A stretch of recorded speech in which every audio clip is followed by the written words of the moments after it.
یہ ایک لاجواب اور انتہائی پر اثر تحریر ہے۔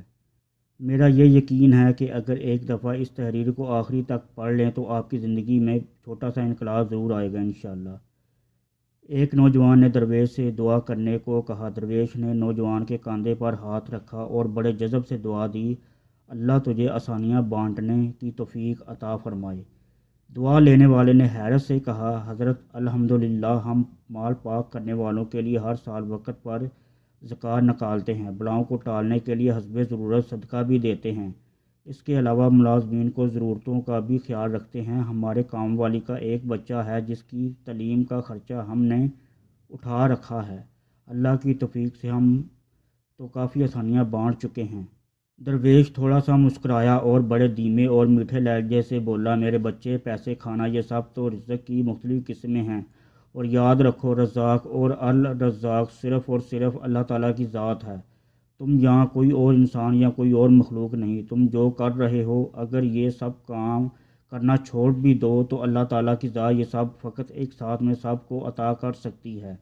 اگر تم یہ کر رہے ہو تو اپنے اشرف المخلوقات ہونے کی ذمہ داری ادا کر رہے ہو۔ درویش نے نرمی سے اس کا ہاتھ اپنے دونوں ہاتھ میں لیا اور پھر بولا، میرے بچے، آؤ میں تمہیں سمجھاؤں کہ آسانیاں بانٹنا کسے کہتے ہیں۔ کبھی کسی اداس اور مایوس انسان کے کندھے پہ ہاتھ رکھ کر پیشانی پر کوئی شکن لائے بغیر ایک گھنٹہ اس کی لمبی اور بے مقصد بات سننا آسانی ہے۔ اپنی ضمانت پر کسی بیوہ کی جوان بیٹی کے رشتے کے لیے سنجیدگی سے تگ و دو کرنا آسانی ہے۔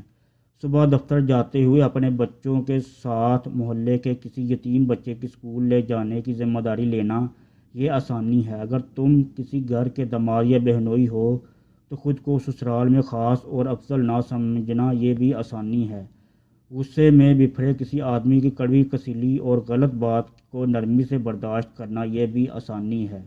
چائے کے کھوکھے والے کو اوئے کہہ کر بلانے کی بجائے بھائی یا بیٹا کہہ کر بلانا یہ بھی آسانی ہے۔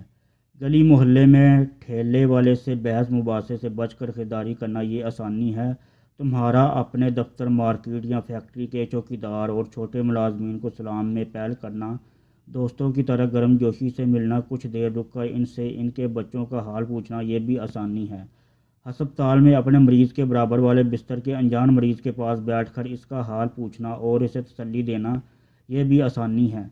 ٹریفک اشارے پر تمہاری گاڑی کے آگے کھڑے شخص کو ہارن نہ دینا، جس کی موٹر سائیکل بند ہو گئی ہو تو سمجھو تو یہ بھی آسانی ہے۔ درویش نے حیرت میں ڈوبے نوجوان کو شفقت سے سر پر ہاتھ پھیرا اور سلسلہ کلام جاری رکھتے ہوئے دوبارہ متوجہ کرتے ہوئے کہا، بیٹا جی، تم آسانی پھیلانے کا کام گھر سے کیوں نہیں شروع کرتے؟ آج واپس جا کر باہر دروازے کی گھنٹی صرف ایک مرتبہ دے کر دروازہ کھلنے کا انتظار کرنا۔ آج سے باپ کی ڈانٹ سے ایسے سننا جیسے موبائل پر گانے سنتے ہو۔ آج سے ماں کی پہلی آواز پر جہاں کہیں ہو فوراً ان کے پاس پہنچ جایا کرنا۔ اب تمہیں دوسری آواز دینے کی نوبت نہ آئے۔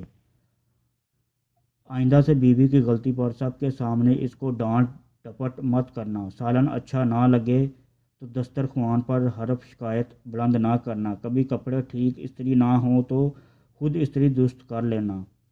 میرے بیٹے، ایک بات یاد رکھنا، زندگی تمہاری محتاج نہیں، تم زندگی کے محتاج ہو۔